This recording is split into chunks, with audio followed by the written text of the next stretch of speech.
یہاں تک کہ اس پاک قرآن کو عربی بھاشا میں ہی نہیں پڑھتے، یہاں تک کہ ترجمہ کیسے پڑھ لیں گے۔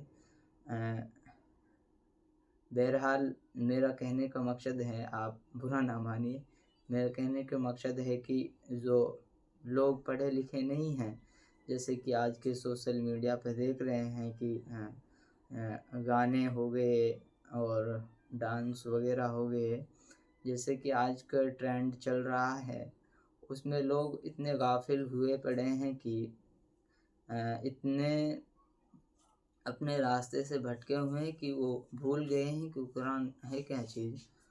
اللہ تعالیٰ فرماتے ہیں کہ تم اگر قرآن کو اپنی زندگی میں اپنائیں گے، اللہ تعالیٰ نے قسم کھائی ہے کہ آپ دنیا میں بھی کامیاب ہوں گے اور آخرت میں بھی کامیاب ہوں گے۔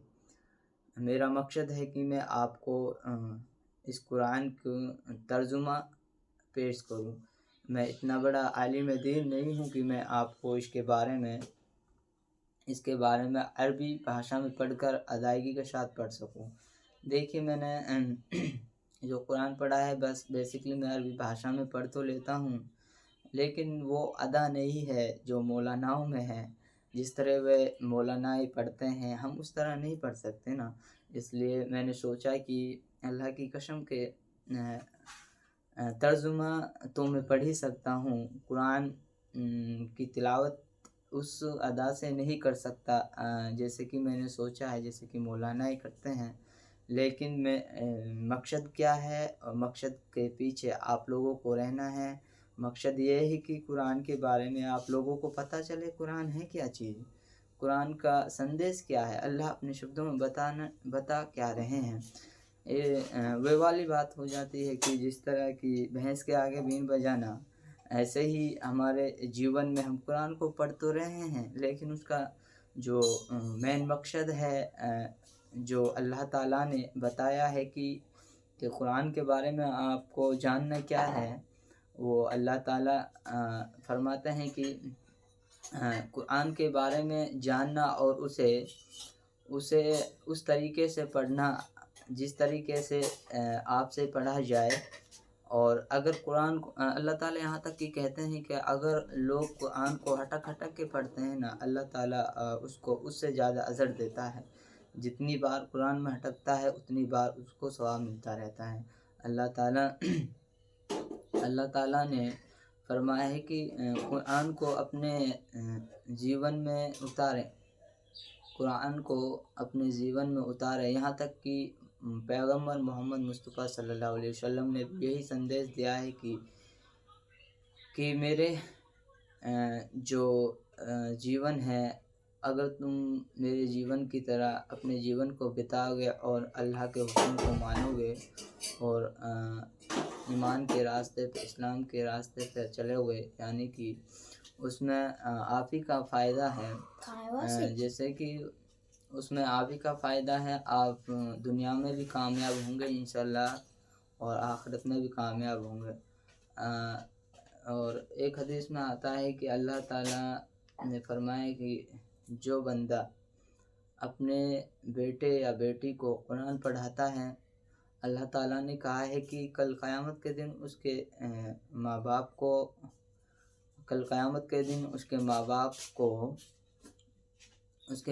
کو ایک تاج پہنایا جائے گا جو سورج کی طرح چمکے گا، ان والدین کو ایک الگ ہی لائن میں کھڑا کیا جائے گا۔ سوچئے کہ اس کل قیامت کے دن جب وہ تاج پہنایا جائے گا کہ کیا خوشی ہوگی، کیا ماحول ہوگا، اور ماں باپ کے لیے اس سے بڑھ کر کوئی چیز نہیں ہو سکتی کہ ماں باپ اپنے بچوں کو قرآن پڑھائیں اور ان کے بچہ قرآن پڑھ جائے، ان کی وجہ سے ایک حافظ قرآن کی وجہ سے وہ حافظ قرآن اپنے پریوار میں سے لگ بھگ 15 لوگوں کو جنت میں لے جائے، یہاں تک کہ کچھ حدیثوں میں آیا ہے۔ دیکھیں ویڈیو زیادہ لمبی ہو جائے گی، اسی طرح میں ڈیلی آپ کو ایک قرآن کی جو ویکھیا ہے، ہندی میں اس کی ویکھیا کہتے ہیں اور انگلش میں ٹرانسلیٹ کہتے ہیں، اردو میں جیسا کہ بتایا انواد، ہندی میں انواد کہتے ہیں۔ میں اسی طرح قرآن کے ہندی بھاشا میں یہاں پر ویڈیو بنا رہا ہوں اور تاکہ کچھ لوگوں کو سمجھ میں آئے قرآن اصل میں ہے کیا چیز۔ چلیے پھر چلتے ہیں، اگلی ویڈیو میں ملتے ہیں۔ السلام علیکم، خدا حافظ۔